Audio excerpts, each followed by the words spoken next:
Good morning and welcome back to your weekend unboxing here on Gaming with ADHD, where today we're going to be taking a look at the Masters of the Universe board game from CMON Games. Now, this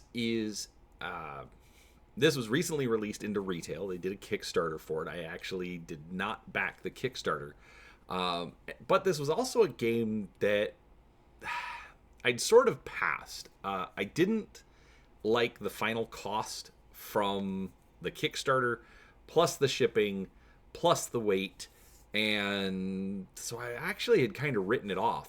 But I sort of lucked into a couple of deals and decided to pick it up. But I'm kind of excited. I've done some research about what they tiny little bit of research about what they actually produced for the game, and I think this is going to be kind of interesting. So today we're just going to be taking a look at the contents, open up the box, see what's inside, and then I'll just give you kind of my initial thoughts and impressions, and then we'll come back later for a review. But before we get into that, do make sure you're subscribed to the channel. I do try to put out a few videos each week covering all sorts of tabletop content, whether it's board games, card games, role-playing, miniatures games, anything in between, and I'd love for you to come along and see what we have to share. So with that out of the way, let's take a look. All right, so first off, as always, it is the infamously small work table, and I have my camera fully zoomed out, so you cannot actually, well, I mean, I guess I could show it this way. It's a good-sized box. We're looking at almost 13 inches square, and then about 4 or 5 inches deep. On the back of the box, obviously we've got lists, or not lists, but pictures of all the content, all the different figures that you're going to get, the command trays, which is actually one thing I kind of like about what CMON does, is it gives you a little tray to organize all of your stuff for the game. So overall, just from the box, it does look pretty good. Now, interesting thing is that, yes, I am a child of the 80s, but I didn't like He-Man as a kid. I just didn't. I like spaceships and laser guns and all that kind of stuff, and even though He-Man does kind of have it, it's still the fantasy barbarian kind of setting. It just wasn't my thing. But for some reason, as an adult, I kind of like it.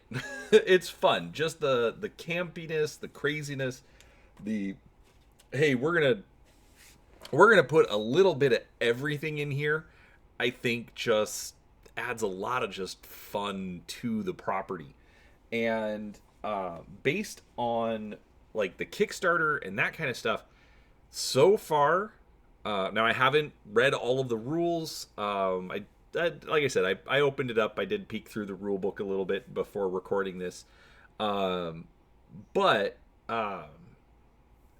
so far it seems like CMON has been very, very faithful to the original property.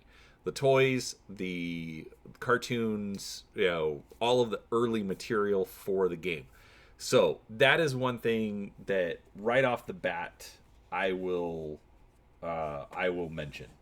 The art is done very, very well. Has a modern look, but also really captures that 80s aesthetic. The rules, so like I said, I did read through them a little bit. I haven't gotten through the whole rule book, but again, the rulebook is laid out very nice. So far, it's made a lot of sense. It's relatively easy to understand. Plenty of diagrams with the text. Obviously, there is quite a bit of text as well, but even then, it doesn't seem it doesn't seem like it's overly complicated. So there is definitely a lot in here. They are trying to be faithful to it, but not making it super, super complicated. Another thing that is kind of fun about it is they've created the game so that you can either play the heroes or the villains. Okay, so and then on top of that, you can also play it cooperative or one versus many. So like they've got players versus AI, which the fact that they've put in that many different ways to play the game, I'm kind of impressed with. I kind of lost a little bit of faith in CMON. Most of the stuff seemed kind of cash grabby, in my opinion. But I don't know. They don't seem to be doing that. So, all right. So you do also get a book of scenarios. There are 2, 3, 4, 5, 6, 7, 8, 9, 10, 11, 12, 13, 14, 15, 16, 17, 18, 19, 20 different scenarios. Some of them are marked as being for evil warriors, some for heroic warriors, some are open. Others are better, are specifically made to be able to be used with the AI. So there's like they're also making it very, very player friendly. That is a lot of content. They, not sure if you noticed, they did include this free CMON content and a QR code to their website. For now, it just links to the rulebook and the scenario book, but theoretically, they can make additional scenarios, pump those out, and get them to us at a later date. So there's a lot here. Now, this was done through Kickstarter. I do not have any of the Kickstarter extras or accessories. I do have some of the expansions. Those unboxings will come later. I just noticed that is actually pretty cool. So one's the rulebook, one's the scenario book. Both of them have a summary on the back, so each side can have one. That's actually good. So far we are off to a fantastic start with this. All right, now we get into the game board. So I'm already dealing with low space, but essentially this is it. It's a hex board, obviously. The texture is good. It's got a linen finish, so there is a little bit of texture to it. But the colors are nice. The art is nice. But it's also just generic. There's nothing really extra on it. Basically, you will use the terrain tokens. So basically, they've just got some overlays to put on the board, and that's how you'll make everything different. Whether it's the Castle Grayskull expansion, they actually have little overlays for that, or just as you can already see underneath here, different tiles for plants or rocks or whatever to mix up the battlefield. All right, so we've got tokens for all of the characters. We've got scenario tokens. I do think it's hilarious that they added this one in. Just go to YouTube and search for He-Man 4 Non-Blondes, and you'll see what they've done with it. So I love that they actually included that token. They've got some additional NPCs. These tokens are all the characters that can be played. But the way that works is you have this board.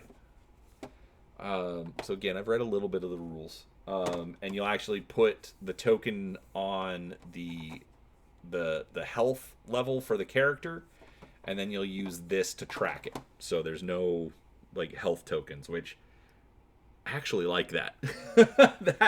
That is a fantastic change if you ask me. Real quick overall on these tokens, the colors look great, the art looks great, so that no issues there. This board again is single-sided, tracking the hit points, also tracking who is activating. So the players will put their cards in here, the controller will put their cards in. And then that determines which characters act in which order. Extra tray. Alright, so we do have tokens. We've got, these are sort of like buildings. I'm not going to take this out of the bag because it's just 2 sheets of tokens. So, actually, I guess I should take it out of the bag, shouldn't I? Just in case the other side is different. And let's be honest, I'm going to punch all these anyways, so it doesn't matter if they're out of the bag. I am not saving this for the resale market. Okay, so yeah, the backs are a little bit different. They went with very, very bright colors on this. So that's really good.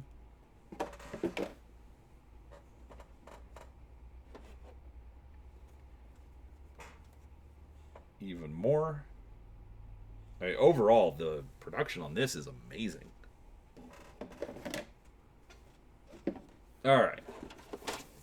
This is the controller tray, so this is where they're going to put their abilities.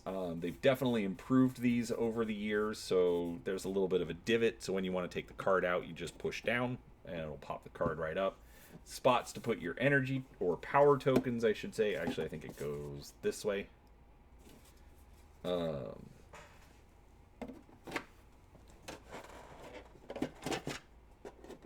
Trays for the player characters. Has a little Masters of the Universe stamped in there, so that's cool. Spots for your power tokens, ability cards. Alright, we've got dice. Basically symbol dice, swords, targets, and Castle's Grayskull. Take a few of these out.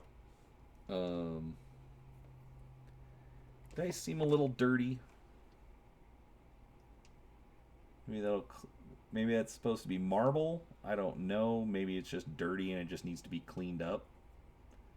Yeah, like it's got some mold release on it. Not sure if you can tell. Anyway, so that's the dice. We'll get rid of the bag. Alright, we've got these power tokens. So these actually look nice. These are kind of like a gold marble, for lack of a better way to put it. So, you know, just they're tracking tokens. That's all they are. Let's see here. Where do I want to go next? All right. Down in this corner, so we've got the character cards. You've got a little storage tray.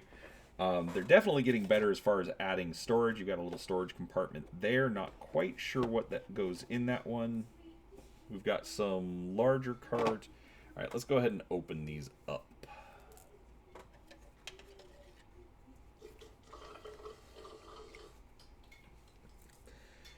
Not sure if you can hear the peanut gallery in the background.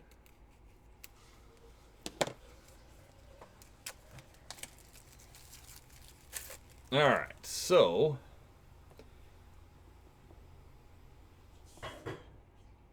these are all of the characters with obviously the name, health, the attack, and the skill. This is okay, so this says it's an AI character. Alright, so it's just a piece of art on the back. Have you already done the She-Ra box? So yes, folks, I do have the box for She-Ra and that property, but I have not. But that unboxing will be coming in the next week or two. Alright, so these are for AI versions of the characters. We've got He-Man, Man-at-Arms, Ram-Man, Orko, Tila, Stratos, Skeletor, Beastman, Evelyn, Triclops, Trapjaw, Merman. So basically, the big characters. You know, if they are like those are kind of like the main characters of the property. So then we're gonna have the same characters for the players. So obviously they're gonna change it up a little bit as far as abilities and whatnot that you have. Obviously for this, if they're vertical, it's the player character. Horizontal, it's the AI. I guess I should. Oh, these are double-sided. Just noticed that. So that's the player version. That's the controller version, I think is how I should say that. So the controller is, you know, the person playing against all of the other players, or the game master. That's one way to put it. Skeletor, Beastman. So again, the art is all fantastic. Oh, we got mounted Skeletor and He-Man on Panther and Battle Cat. Not sure what the difference is. Maybe this just marks them as being mounted when you're playing with them. And then mounted versions for the controller. Okay. Yes, folks, I realize that I'm kind of making some assumptions. Remember, this is just my first impressions, just kind of ideas that, you know, looking at the games, how I assume they're going to work. Sometimes I have a little bit of extra information. Sometimes I'm just making stuff up. Okay, but this is an unboxing, so it's kind of to be expected. All right, so the normal size playing cards. So we've got 5 player aid cards. That's good. Again, I think that's... I know those are all buried now. So then how to use boost, surges, pushes, rerolls if your character's dazed. So again, I like when a game gives these kinds of things so that, you know, you have something to reference. All right, so AI deck for character activation.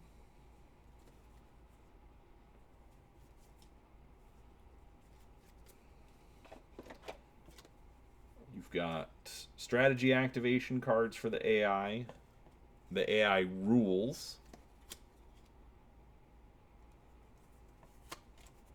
All these cards are fantastic. Again, linen finish, great color, great art.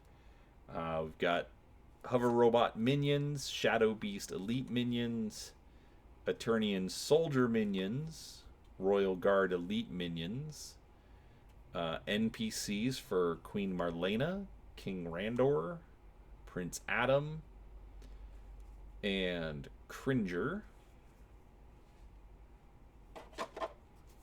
And then, okay, different cards for the terrain. So we've got boulders, deadly plants, water, lake, rocks, forest, and ruin. Okay. Yes, I'm saving the miniatures for last. I will be painting up the miniatures at some point. I've just got a bunch of projects on my plate, so it will be a little while before I get to those. Maybe not, because I also really want to play the game and I would like to play with them painted. But that's a separate issue. All right. So these are different ability cards.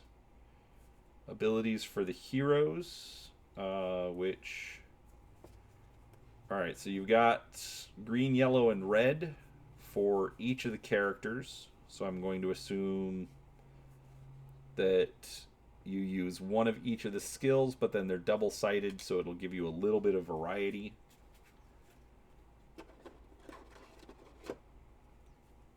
Same deal for the villains.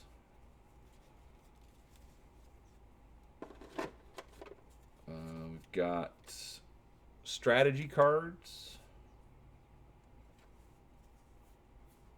quite sure how. I mean, obviously they'll be played either from the controller or from the hero. All right, then you've got activation cards, 3 of each. So these I know are activation cards. Well, actually, they're a little bit different. So you've got 2 for the player and 1 for the controller. Okay, so it depends on which side you're playing. Basically, it just determines who's taking what actions and when. Any player character, so like one thing I saw is in like a 3-player game, you would put this out, and so then any player can activate in that section. And then you've got the same deal on all of the villains. And then you've got a generic strategy card. So I will definitely have to do some more research on that. All right, so now I'm just for the miniatures, I'm just gonna move the box out of the way.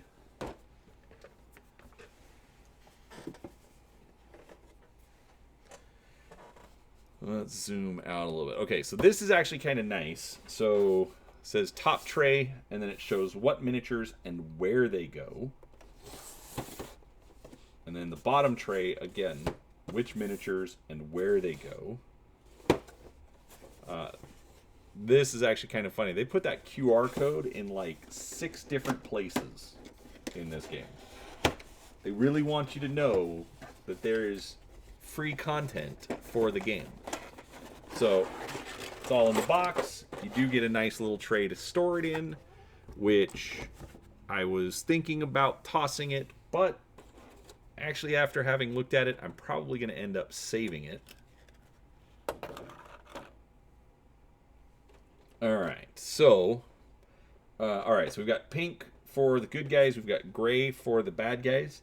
Not that I have any problem with pink per se, but this is more like a flesh colored.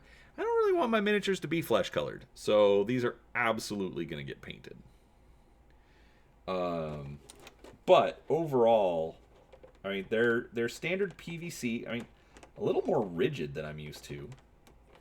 So that's actually a good sign. It means the detail's going to be better.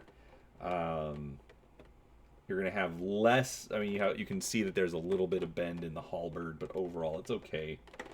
It is marked on the bottom, Masters of the Universe, with a figure number. But overall, I mean, it's not a bad looking figure. Probably paint up pretty quick, so that's going to be good. Here's one of the Eternian soldiers. Again, nice detail. The way they packed it, there's little deformation in the weapon. One of the beast dudes. Hoverbots. Actually, I thought the hoverbots were from the Horde, but maybe I'm wrong. Alright, so that is the top tray. Basically the generic minions. And then we've got the bottom tray, which is all of the heroes. So we'll take a look at all of these. I'm gonna save the mounted ones for last. Alright, so let's start with Man at Arms. So he looks like all of the other Eternian soldiers, but he's got a mustache. I know you can't really tell on this particular figure, but it's there.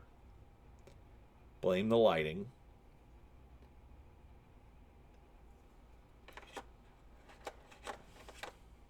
Got... Man.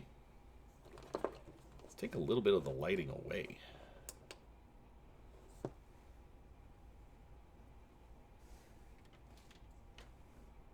Yeah, it doesn't help a whole lot.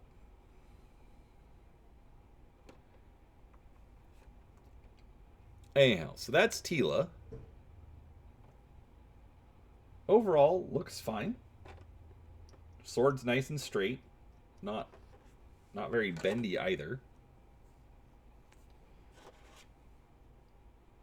Got Orko.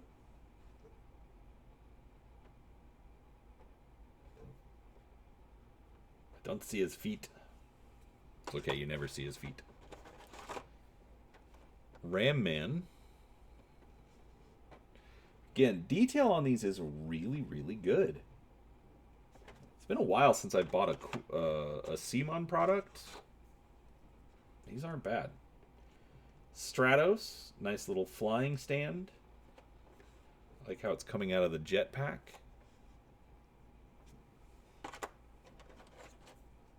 Then we've got He-Man himself.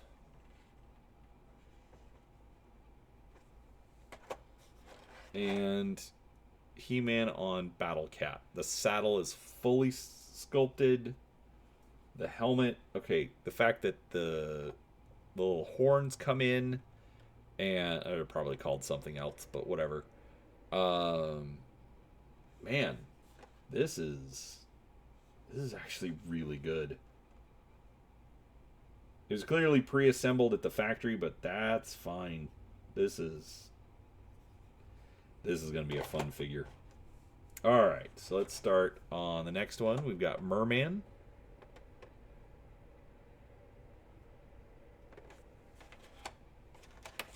Triclops.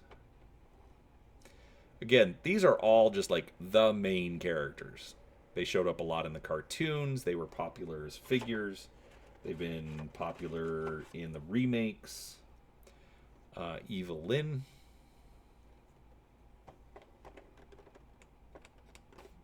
Very little cleanup needed on any of these. Beastman.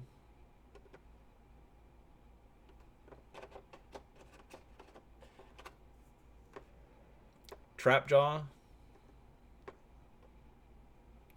He's got his little extra weapons hanging off his belt, so that's awesome. And Skeletor. I was thinking about how I was going to paint him. Oh, and mounted Skeletor. Again, the sculpted saddle. There was no helmet on Panther, so that looks fine. Again, these are all super loyal to the original cartoon and the original art. These are great. All right, then you've also got some extra bases to mark when they're bad guys, so that the controller is in charge of them. And that's it. That is the contents of the Masters of the Universe board game, the Clash for Eternia base set. Honestly, I'm very excited about this. I have a couple of friends who already have it. They've been very happy with it.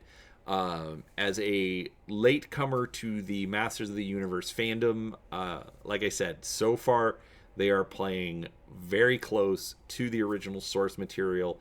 They are definitely making this for the fans. I mean, hopefully it will bring in some new fans to the property as well.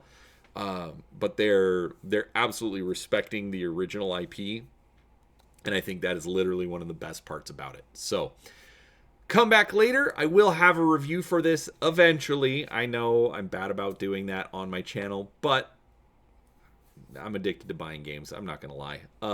But also, look, in the next few weeks, I will also have unboxings of some of the expansions and be able to show that off for you as well. So I hope you enjoyed it. If you did, don't forget to give it a like and subscribe. Also, don't forget, down below, we will have links to our social media on Facebook and Twitter if you'd prefer to get notifications about our new videos that way. And then also, again, come back. We've got all sorts of gaming content, and we'd love for you to come along. So thanks for watching, and we'll talk to you next time.